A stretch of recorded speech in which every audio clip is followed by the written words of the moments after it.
Qawaid fiqhiyah, yakni mengenal fikih di dalam Islam, bagaimana ulama sampai beristimbat kepada sebuah hukum.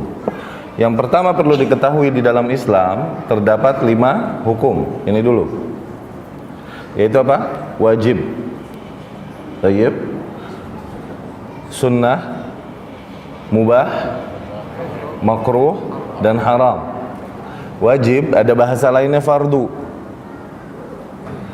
maknanya huwa-huwa, sama, kecuali sebagian golongan seperti pengikut Al-Imam Hanafi, ya, Abu Hanifah, Nu'man ibn Thabit rahimahullah, yang membedakan fardu dengan wajib. Mereka berkata fardu adalah yang kewajibannya sangat ditekankan baik oleh Al-Quran dan Sunnah. Adapun wajib adalah yang tidak, penekanannya tidak sebesar itu.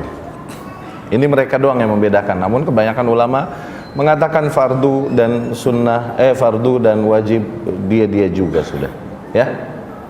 Amalan-amalan yang apabila dikerjakan oleh seorang hamba maka dia mendapatkan keutamaan yang besar, dan apabila ditinggalkan maka dia akan mendapatkan dosa.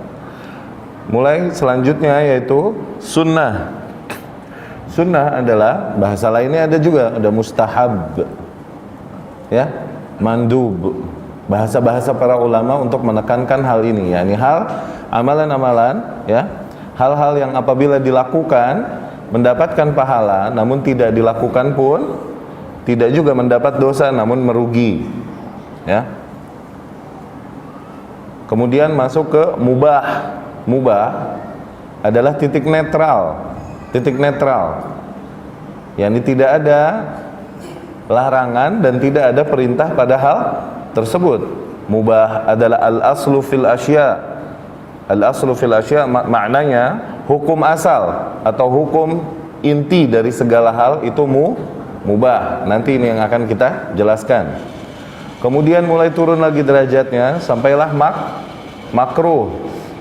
Makruh ini apa-apa yang mulai ada larangannya, ya. Namun larangannya tidak begitu keras, tidak juga sampai seseorang dosa apabila melakukannya. Masuklah ke haram, apa-apa yang jelas dilarang oleh Allah Subhanahu wa taala, ya. Dan apabila seseorang melakukannya dia mendapatkan dosa. Tayyib. Al-aslu fil asya al-ibahah. Segala hal pada hukum asalnya itu ibahah, maknanya mubah, boleh, netral, oke? Tidak dilarang, tidak juga diwajibkan pada dasarnya nih. Segala hal pada awal dasarnya, hukum asalnya adalah mubah, kecuali bila ada dalil yang merubahnya, oke? Apabila ada dalil misalnya mengharamkannya, melarangnya, maka hal yang tadinya mubah ini berubah menjadi terlarang. Nanti larangan ini kadarnya bisa sampai derajat haram atau mungkin sampai derajat makruh saja. Contohnya, misal minum sambil berdiri,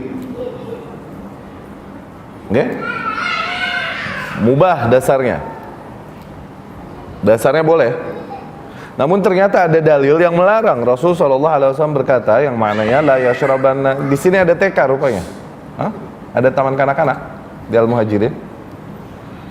La yashrabanna ahadukum qa'iman.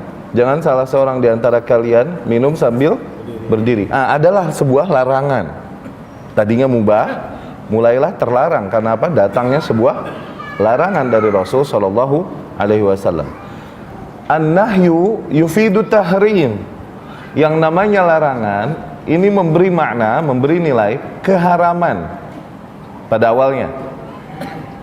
Yang namanya dilarang, namanya larangan, ini memberi makna keharaman, terlarang. Maknanya apabila larangan tersebut dilanggar, seseorang mendapatkan dosa. Baik. Nah, dilaranglah oleh Rasulullah SAW minum sambil berdiri. Jadilah posisinya diharam. Namun ternyata ada dalil lain lagi yang meringankan larangan ini tidak sampai titik haram. Misalnya hadisnya Ummu Sulaim radhiyallahu anha, di mana dikatakan bahwa Rasul sallallahu alaihi wasallam meminum dari tempat minumku sambil berdiri, kemudian aku lihat di mana tempat minumnya Rasul sallallahu alaihi wasallam, kemudian dipotongnya dan disimpannya tempat bekas nempelnya bibir Rasul sallallahu alaihi wasallam ini. Ini orang tuanya kemana? Baik, kita kembali ke materi kita. Ketika tidak ada dalil yang memalingkannya dari keharamannya, maka dia tetap pada posisi haram. Contoh, maisir misalnya, mengundi, judi.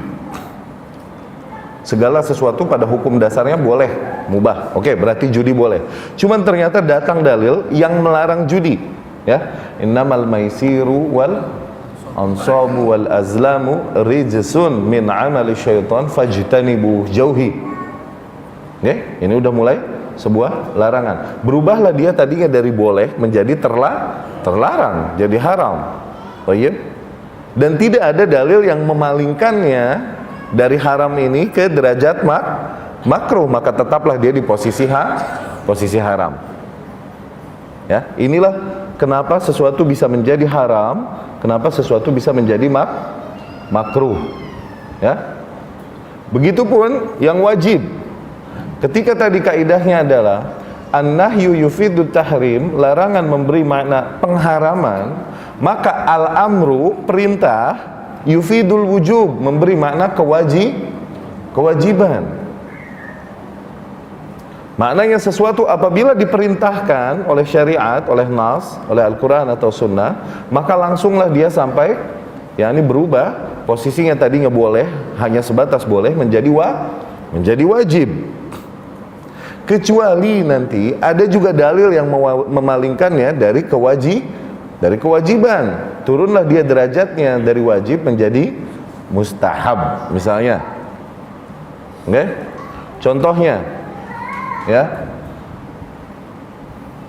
di mana disunnahkan apa-apa yang Rasulullah SAW sunnahkan, apa-apa yang Rasulullah SAW ajarkan dari fi'liyahnya, pekerjaan-pekerjaan Rasul sallallahu alaihi wasallam. Nggak? Jadi perintah dan larangan kelak tidak juga selalu Rasul berkata perintah, larangan. Tidak. Hal ini disimpulkan oleh ulama dengan lafaz-lafaz yang berbeda.